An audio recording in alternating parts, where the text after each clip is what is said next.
Bueno, nos estamos refiriendo a unos comportamientos prosociales que tienen su base en una lista de 10 clases o categorías. Voy a enumerarlas. La primera sería, muy inteligible, ayuda y servicios físicos.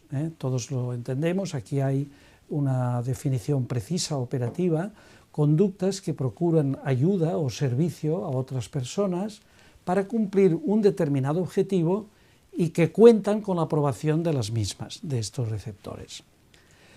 En la segunda categoría sería el cuidado a personas, es decir, conductas de atención, ayuda personal, por ejemplo en la higiene sanitaria o confort o bienestar, a personas generalmente en situación de falta de autonomía o de vulnerabilidad o necesidad, niños, ancianos, enfermos, etcétera, o personas dependientes, y que concluye con la aprobación o satisfacción de estos.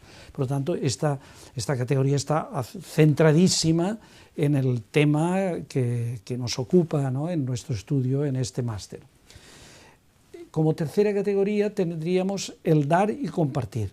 No todas las personas somos muy buenas en la ayuda o, por ejemplo, en el dar. Esto lo vemos en los niños. Hay niños que a lo mejor son muy de ayudar, pero de dar no son muy dadores, digamos. Por lo tanto, quiere decir que cada conducta tiene a lo mejor mayores posibilidades porque como características de personalidad o lo que sea, o de temperamento, pues personas a lo mejor no les gusta tanto la atención directa con una persona. En cambio, uno puede ser prosocial dando, por ejemplo, dineros, etcétera, al tercer mundo, y es una conducta prosocial muy buena, pero a lo mejor le pones en situaciones de voluntariado con personas X, y no allí, por lo tanto, no todos están en la máxima excelencia en cada una de las categorías. La cuarta es la ayuda verbal, ¿verdad?, que se trata de explicaciones o instrucciones verbales, por ejemplo, compartir ideas o experiencias vitales que son útiles y deseables para otras personas o grupos en la consecución de un objetivo.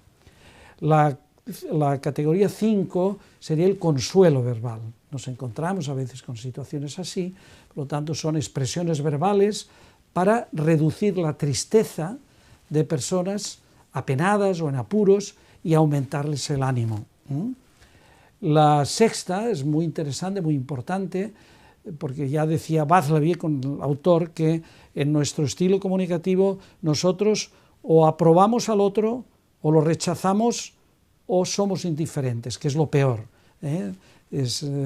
Lo peor es que la persona se sienta que los demás ni le miran, ni le ven, ¿no? Hay indiferencia. Al menos en el rechazo todavía hay consideración de la persona, pero nuestro estilo como agentes prosociales tendríamos que ser siempre confirmadoras. Por ejemplo, expresiones como, hay personas que uno habla y el otro ya enseguida le dice, no, pero, ¿no? El no, excusémoslo, no empecemos por el no, ¿no? Estamos ya determinando, porque las primeras huellas de nuestra comunicación condicionan la siguiente, ¿no? Entonces, es muy importante confirmar y la valorización positiva del otro, que son expresiones verbales para confirmar el valor de otras personas o aumentar la autoestima de las mismas, incluso ante terceros, saber interpretar siempre positivamente conductas de otros, disculpar, interceder, mediante palabras de simpatía, alabanza o elogio. La escucha profunda es fundamental, la comunicación de calidad es importante, muy importante para actuar de modo prosocial, como he dicho ya al inicio. Se trataría de conductas metaverbales, es decir, conductas también de la comunicación no verbal que acompañan estas actitudes de atención y que expresan acogida paciente, pero eso sí, activamente orientada a lo que nos está diciendo el otro, a los contenidos expresados por el interlocutor en una conversación. La octava es empatía. Se habla mucho de empatía, pero hemos de verificar que, primero, hay grandes interrogantes sobre la empatía. Por ejemplo, cómo inducir empatía en los niños pequeños. Es Es fundamental que los padres, a los niños pequeños cuando van a acostarse, que es cuando se empiezan a calmar, los padres puedan explicar alguna cosa de dentro, de su vida, de lo que le ha pasado, no solo predominantemente aspectos positivos, pero también a veces comunicar momentos delicados de los padres, ¿no? En aquel momento en que el niño, ¿no? O sea, que ellos vayan descubriendo que las personas tienen unos espacios íntimos que a veces no conocemos. Se trata de, o sea, las grandes preguntas es cómo se puede generar empatía. Ya nos hemos referido algo a esta empatía, que no es la misma la cognitiva que la emotiva, ¿eh? La cognitiva se refiere a tratar de penetrar y entender bien lo que nos dice el otro desde su marco de conceptual, no desde el mío, ¿verdad? Y en la emotiva es tratar de sintonizar con aquellas emociones, pero tratando también de experimentarlas un poco y comunicar que las estamos experimentando, ¿eh? Luego la solidaridad, que en nuestro caso tiene una connotación muy concreta, son conductas físicas o verbales que expresan aceptación voluntaria de compartir las consecuencias especialmente penosas de la condición, estatus, situación o fortuna desgraciadas de otras personas, grupos y países. Y finalmente la décima, que es una síntesis de todas las anteriores, sería una presencia personal que expresa actitudes de proximidad psicológica, atención, escucha profunda, empatía, disponibilidad para el servicio, la ayuda, la solidaridad para con otras personas, y que contribuye al clima psicológico de bienestar, paz, concordia, reciprocidad y unidad en un grupo o reunión de dos o más personas.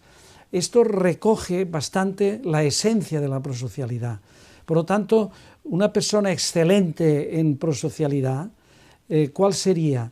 No aquella que estamos, un superhombre, una supermujer, sino aquella persona que se nota sobre todo cuando no está, cuando falta, porque lo que crea es generar grupos armónicos, que concilia, que crea cohesión, que crea unidad. Este es un buen líder prosocial.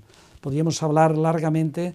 Tenemos 2 tesis doctorales sobre el liderazgo prosocial, que aun recogiendo los liderazgos transaccionales, etcétera, añade unas características de este tipo a lo que es el tratar de ser líderes, porque todos podemos ser líderes, cada uno de nosotros podemos y tenemos y tendríamos una responsabilidad como agentes prosociales de convertirnos en líderes prosociales. Gracias por la atención.